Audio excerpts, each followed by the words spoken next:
আসসালামু আলাইকুম। কেমন আছেন আপনারা? আজকে আমি ইসলামের শিক্ষণীয় একটি গল্প বলতে যাচ্ছি। আশা করি আপনাদের ভালো লাগবে। তাহলে চলুন শুরু করা যাক। হজরত ইমাম আজম ও নাস্তিক পণ্ডিত। হজরত ইমাম আজমের সাথে এক নাস্তিক পণ্ডিতের বিতর্ক। একবার আল্লাহর অস্তিত্বে অস্বীকারী এক নাস্তিকের সাথে আমাদের ইমাম হজরত আবু হানিফা রহময়ের মুনাজারা হয়েছিল। মুনাজারার বিষয় ছিল পৃথিবীর কোনো সৃষ্টিকর্তা আছে কিনা। এত বড় ইমামের সাথে এই গুরুত্বপূর্ণ বিষয়ের মুনাজারা দেখার জন্য শত্রু মিত্র যথাসময়ে মুনাজারার স্থানে সমবেত হয়ে গেল। নাস্তিক লোকটিও যথাসময়ে পৌঁছে গেল, কিন্তু হজরত ইমাম আজম নির্ধারিত সময়ের অনেক দেরিতে সমাবেশের তশরিফ আনিলেন। নাস্তিক পণ্ডিত ব্যক্তিটি জিজ্ঞাসা করলেন, আপনি এত দেরি করলেন কেন? তিনি বললেন, জঙ্গল দিয়ে আসার সময় এক অদ্ভুত ঘটনা চোখে পড়ল। সেটা দেখে আমি আশ্চর্য হয়ে ওখানে থমকে দাঁড়িয়েছিলাম।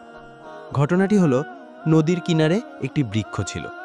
দেখতে দেখতে সেই বৃক্ষ নিজেই কেটে পড়ে গেল। এরপর নিজেই তক্তায় পরিণত হলো। অতঃপর সেই তক্তাগুলো নিজেরাই একটি নৌকা হয়ে গেল, এবং সেই নৌকা নিজে নদীতে নেমে গেল এবং নিজেই নদীর এপার থেকে ওপারে যাত্রী আনা নেওয়া করতে লাগলো, এবং নিজেই প্রত্যেক যাত্রীর থেকে ভাড়া আদায় করতেছিল। এই দৃশ্যটি দেখতে গিয়ে আমার দেরি হয়ে গেল। নাস্তিক পণ্ডিত এটা শুনে অট্টহাসি দিল এবং বলল, আপনার মতো একজন বুজুর্গ ইমামের পক্ষে এরকম জঘন্য মিথ্যা বলা খুবই আশ্চর্যের ব্যাপার।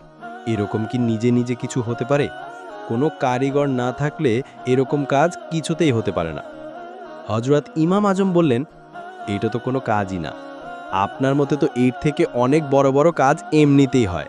এই পৃথিবী, এই আসমান, এই চাঁদ, সূর্য, তারকারাজি, বাগানসমূহ, রং বেরঙের নানা রকম ফুল, সুমিষ্ট ফল, এই পাহাড় পর্বত, জীবজন্তু, মানব দানব সব কিছু কোনো সৃষ্টিকর্তা ব্যতীত এমনিতেই হয়ে গেছে।